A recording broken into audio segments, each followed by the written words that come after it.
आज से 450 करोड़ साल पहले सौरमंडल में हमारी धरती का निर्माण हुआ। पर जब धरती नई नई बनी थी तब इसका तापमान बहुत ज़्यादा था और उस समय धरती का कोई एटमॉस्फेयर यानी वातावरण नहीं था। और तब धरती पर चारों ओर केवल ज्वालामुखी ही थे, क्योंकि उस समय धरती की सतह बनना शुरू हुई थी। जैसे जैसे धरती ठंडी होती गई तो ज्वालामुखियों से निकलने वाली गैसों से हमारे एटमॉस्फेयर का निर्माण हुआ। पर उस समय के एटमॉस्फेयर में बहुत ज़्यादा मात्रा में हाइड्रोजन, मीथेन और कार्बन डाइऑक्साइड गैसें मौजूद थी। इसके लगभग 300 करोड़ साल बाद धरती के 70% हिस्से पर फैले समुद्र के कहीं बीच से एक कोशिकीय जीवों के रूप में जीवन पनप रहा था। और इन्हीं जीवों ने प्रकाश संश्लेषण प्रक्रिया की शुरुआत की, जिसमें इन जीवों ने कार्बन डाइऑक्साइड और पानी के अणुओं को शुगर और ऑक्सीजन में बदलने के लिए सूर्य के प्रकाश का इस्तेमाल किया।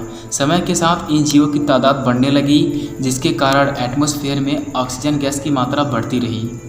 और आज के समय में हमारे एटमॉस्फेयर में 21% ऑक्सीजन और 78% नाइट्रोजन के साथ अन्य गैसें भी मौजूद हैं। असल में हमारे एटमॉस्फेयर की वजह से ही धरती पर जीवन संभव हो पाया है। पर पिछले कुछ सालों से पेड़ों की बढ़ती कटाई और बढ़ते एयर पोल्यूशन की वजह से एटमॉस्फेयर को बहुत नुकसान हो रहा है। ऐसे में क्या हो अगर धरती का एटमॉस्फेयर पूरी तरह गायब हो जाए। धरती के अंत की जितने भी हाइपोथेसिस हैं उनमें से ये भी एक है। और इंसानों की लापरवाही के चलते एटमॉस्फेयर एक दिन गायब ज़रूर हो जाएगा। हालांकि इसको नष्ट होने में काफ़ी समय लगेगा। ऐसे में क्या आप सोच सकते हैं कि वो दिन कैसा होगा जब धरती का कोई एटमॉस्फेयर नहीं होगा। ये जानने के लिए कि एटमॉस्फेयर हमारे धरती के लिए कितना ज़रूरी है, हमें धरती से एटमॉस्फेयर को हटाना होगा। आज की इस वीडियो में हम बात करेंगे कि क्या हो अगर धरती का एटमॉस्फेयर अचानक से गायब हो जाए। चलिए अब मान लेते हैं कि धरती का कोई एटमॉस्फेयर नहीं है।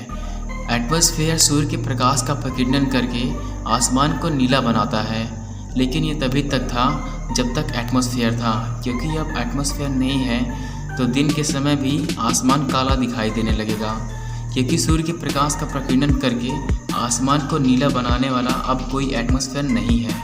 एटमॉस्फेयर के जाते ही बिना किसी एटमॉस्फेरिक प्रेशर के जहाज और उड़ने वाले पक्षी नीचे गिरने लगेंगे, क्योंकि उन्हें उड़ने के लिए एटमॉस्फेरिक प्रेशर चाहिए होता है। और बिना किसी वायुमंडल के सूर्य की वो हानिकारक किरणें और गर्मी जो वायुमंडल में ही रुक जाती थी अब सीधा धरती को हिट करेगी, जिसकी वजह से धरती का तापमान धीरे धीरे बढ़ने लगेगा और छोटी नदियों और तालाबों का ज़्यादातर पानी भाप बनकर उड़ जाएगा। सूरज की भयंकर गर्मी की वजह से आसमान में इतना भाप इकट्ठा हो जाएगा कि सूर्य का प्रकाश धरती तक पहुंच ही नहीं पाएगा, जिसकी वजह से धरती का औसतन तापमान 15 डिग्री तक गिर जाएगा और समुद्रों का बचा पानी बर्फ में जमना शुरू हो जाएगा। कम ऑक्सीजन की वजह से सभी जानवर और पेड़ पौधे मरने लगेंगे। इसी के साथ पानी में रहने वाले जीव भी खत्म होने लगेंगे और वो सभी एस्टेरॉइड जो धरती के एटमॉस्फेयर में ही जलकर ख़त्म हो जाते थे वो धरती से सीधा टकराएंगे। सूरज की हानिकारक रेडिएशन अब धरती पर सीधा आएगी, क्योंकि उनको रोकने के लिए अब कोई ओजोन लेयर नहीं है। इस नज़ारे को आप अपनी आंखों से देख पाएंगे, पर आपको कुछ सुनाई नहीं देगा, क्योंकि आवाज़ को ट्रैवल करने के लिए हवा चाहिए होती है। पर अब जबकि एटमॉस्फेयर नहीं है तो बची कुची हवा वो ज़्यादा देर नहीं चलेगी।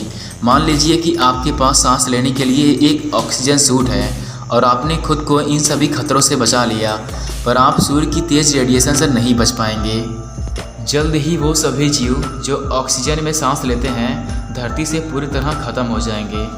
पर ऐसा नहीं है कि धरती से जीवन पूरी तरह ख़त्म हो जाएगा।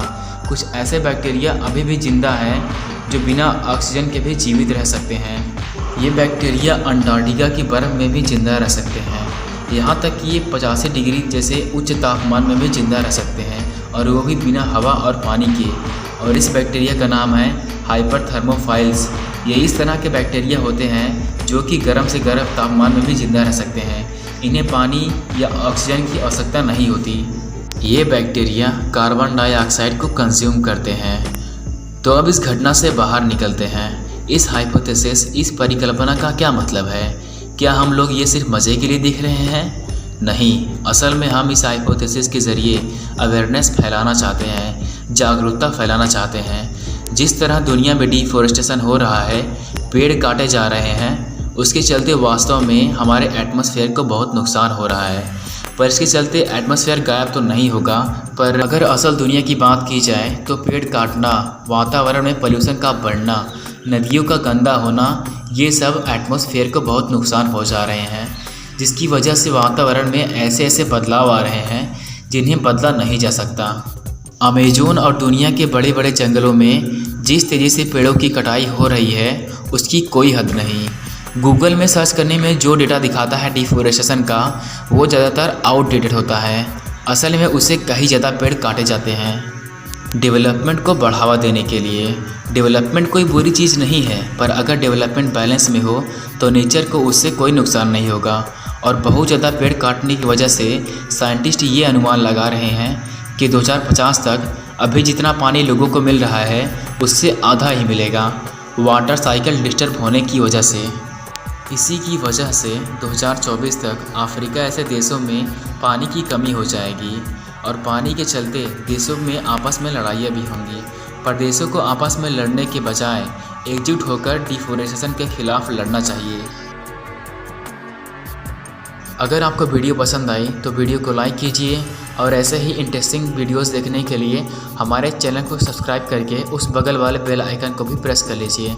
Thanks for watching, see you in the next video.